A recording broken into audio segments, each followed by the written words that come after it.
大家好，本期视频我们继续分析和预测特斯拉股价在2024年7月31日的走势。首先，我们先来回顾一下特斯拉股价在7月30日走势的基本信息。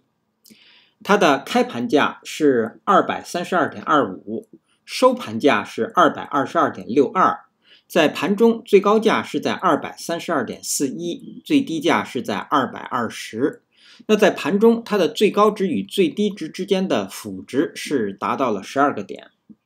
我们会看到它的收盘价是收在了前一日 K 线最低的下方，但仍然在5日均线值的上方。量，当日的成交量是 1.006 亿股，是前一个交易日的 0.77 倍量缩。KD 值，快线的方向又转折向下，双线是继续下行。那这样的信息说明股价又出现了反转向下，并且呢，在下行的走势中。MACD 双线也是继续下行，开口不变，在零轴的下方出现了较前一个交易日略长的红柱。那这些信息说明目前股价的空头趋势在继续增强。好，接下来我们来看看 K 线信息。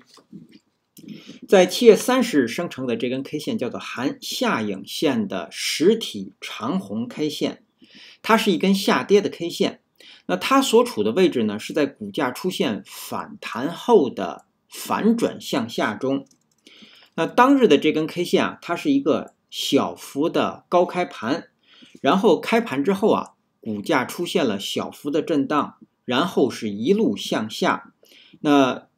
一度是跌破了前低和5日均线值，最后呢是在220这个位置遇到了支撑，然后在收盘之前出现了小幅的反弹。那收盘价呢又回到了5日均线值的上方，但是在前一日 K 线最低的下方。那生成了这样一根反转向下的 K 线。我们也会关注到当日的成交量较前一个交易日是大幅的量缩。那么出现这样的一个反转向下，然后呢再出现一个这个量缩的成交量，那么将预示着后续股价将会有进一步的下跌。那在这个位置有可能会出现一根补量的下跌，也就是再次出现一根实体长红 K 线。那么股价反弹的条件呢，就是在接下来一个交易日股价不出现新低，也就是不跌破不低于220，然后呢收盘价继续留在5日均线值的上方。那满足了这两个条件呢，股价才有可能在日后出现反弹。好，那这是我们对这根单一 K 线而言。我们再来看看 K 线组合方面。7月29日和7月30日这两根 K 线组合在一起形成了一个长红吞噬这样的一个 K 线组合。长红吞噬呢是左长绿右长红，然后呢右边的这个长红的实体部分包含了左侧的这个绿 K 的实体部分。那么我们把它称作叫长红吞噬。出现长红吞噬那么也将预示着日后股价会有进一步的下行，也就是至少会有新低的出现。那尤其是在接下来一个交易日，如果股价的收盘价跌破了这根长红吞噬这个 K 线组合的最低，也就是220，那日后股价收盘价跌破这个位置呢，将会有新的一波的下行的走势。这是通常出现长红吞噬会出现的一些走势。当然这个长红吞噬怎样瓦解这个长红吞噬，也就是在日后股价的收盘价能够站上他们的最高，也就是7月29日这根 K 线的最高是234，那只有日后股价站上这个位置，才能够瓦解这个长红吞噬的下跌的 K 线组合。好，那这是我们对 K 线信息的解读。接下来我们来看后续股价的走势。那首先我们先来回顾一下前一期视频我们对7月30日股价走势的预测。我们预测的第一个可能，股价会出现反转向下，收盘价会在228附近。另外一个可能呢，我们认为股价会出现反弹，收盘价会在238。实际在7月30日收盘价是在222.62，出现了反转向下。那至于我们预测的反转向下，在点位上是相差较大的，走势也略有不同。那不同之处呢，就是我们预测的反转向下是股价出现高开盘，或者是跳空的高开盘，然后是在高位出现反转向下，然后收在228。而实际发生的走势啊，开盘通过小幅的震荡之后，即出现了反转向下。也就是实际发生的反转向下呢，位置是更低，那么我们预测的这个反转向下和实际的发生啊，也仅仅说是方向相同，性质呢也基本相同，就是还都保留在5日均线值上方，但是不同的是，实际的这个反转向下是跌破了前低。那跌破了前低，将预示着股价会有进一步下行的走势。好，那这是我们对之前预测的一个回顾。那我们刚刚从 K 线信息解读，股价会有进一步下行的走势。那么我们先来看日后股价的下行。对于7月31日和之后的交易日，股价下行的第一个目标不变，依然是215。在到达它之前，目前220，也就是这根长红吞噬，这根长红 K 线的最低将会成为支撑。我们刚刚已经说了，股价反弹的条件是首先不跌破这个位置，或者收盘价继续保持在它的上方，并且还有一个条件，收盘价要留在5日均线值的上方，才有可能会反弹。所以这个位置呢，会成为股价下行的一个小的支撑。那么如果215被跌破呢，我们会看到将会继续自7月11日以来的空头趋势再次出现低底低。那接下来的目标仍然是177，在到达177之前，200均值和50日均线值将会成为支撑，它们的范围是在205到207，还有200关口也将会是支撑。那一旦177被跌破，接下来第三个目标就是168。168跌破这个位置，就是要收复这一波多头或者这一波涨幅。好，这是股价的下行。我们再来看上行，股价上行的第一个目标目前也是不变，依然是256。在到达256之前，上方的我们说压力位，现在7月29日这根 K 线的最高234这个位置将是一个强压力，因为这是一个长红吞噬的一个 K 线组合，它们的最高将是一个强压力，也就是股价日后只有站上它，才能够瓦解这样一个下跌的 K 线组合。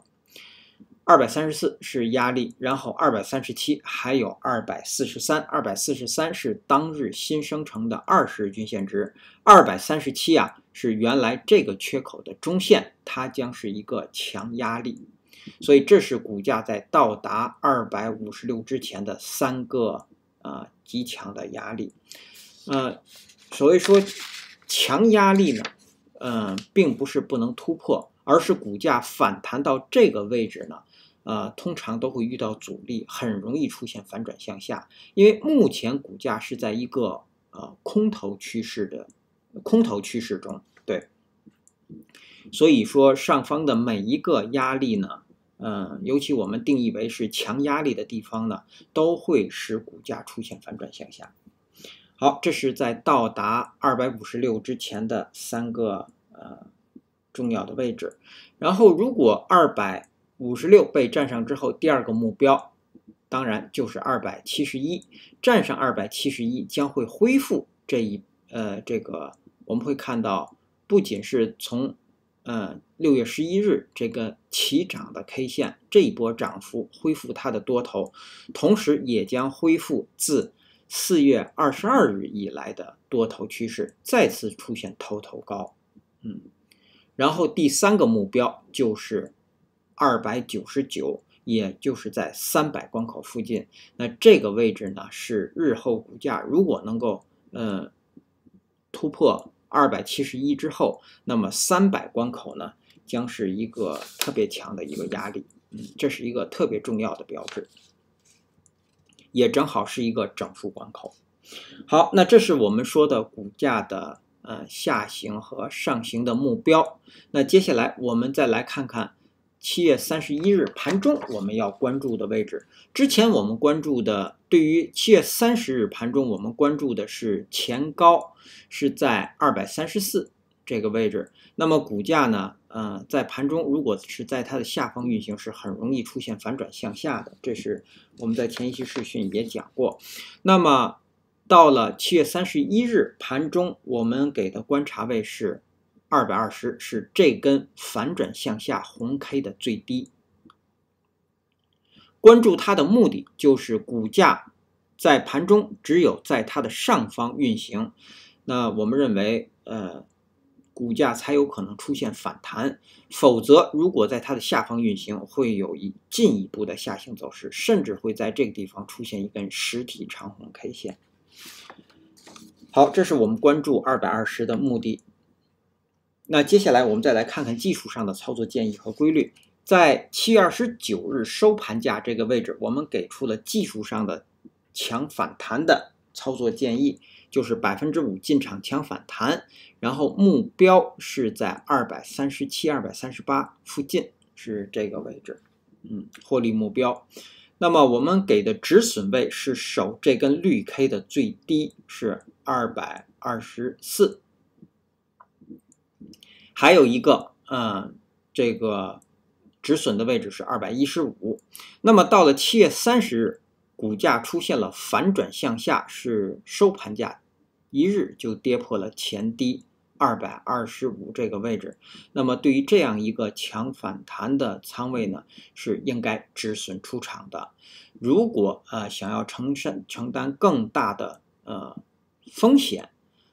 就是目前股价还留在5日均线之上方，想要承受更大的风险呢，就是等待股价回档或者横盘之后呢，如果出现这样的走势，再继续加仓做多，那么这个仓位也可以守215，但是这个风险是非常大的。好，也就是如果一旦被止损出场呢，承受的损失是比较大的。对，好，那么这是我们对多头来说，空头目前空头要守的位置就是234，还有上方的20均线值在242附近，他们的目标是要跌破215，还有下方的200关口，这是空头的2个目标。因为215一旦被跌破呢，那这样的一个空头趋势将会继续恢复这样的走势。目前股价所在的位置是一个出现反弹，然后再回档，所以说是对于空头来说，215是他们的目标，跌破这个位置将会继续这样一个空头的趋势。好，那这是我们说的技术上的操作建议和规律。那接下来我们再来看看7月31日开盘之后的压力位和支撑位。那如果各位网友方便，请能否在屏幕下方按下点赞按钮，以帮助本频道的推广，谢谢大家。首先到来的压力位，我们把5日均线值放在压力位，就是第一个压力位是从222到224，然后第二个压力位是当日新生成的10日均线值，它也包括两根 K 线的这两根 K 线的最高是从232到234之间，这是第二个压力位。第三个压力位是237，第四个压力位是当日新生成的20日均线值在242附近。我们再来看下方的支撑，第一个支撑就是220前低，第二个支撑是215，第三个支撑是207，是当日新生成的50日均线值，然后第四个支撑是200关口，在这个位置。好，那基于以上这些信息的解读和分析呢，我们给出7月31日股价走势的预测。我们预测的第一个可能是股价会出现继续下行。那如果是这样，它将是低开盘或者是跳空的低开盘，然后股价最高会到达223，下方最低会到达215，然后收盘价会收在218附近，在这个位置。如果最低到达了210，那么我们认为收盘价会收在212附近。那出现这样下行，它们的共同的条件是当日必须是低开盘或者是跳空的低开盘，然后在盘中股价是不可以高于223的，满足了这个条件才能够出现这样的下行。第二个可能，我们认为股价会出现一个我们认为叫横盘向上。如果出现横盘向上，它将是高开盘，然后股价最低会回踩到220，上方最高会到达230，然后收盘价会收在224附近。那出现这样的横盘向上的条件是当日必须是高开盘，并且在盘中股价是不可以低于220的，满足了这个条件才有可能会出现这样的横盘向上。好，那以上是我们对特斯拉股价在2024年7月31日走势的分析和预测，谢谢大家的收听收看，同时也向各位会员朋友的赞助表示感谢，谢谢大家。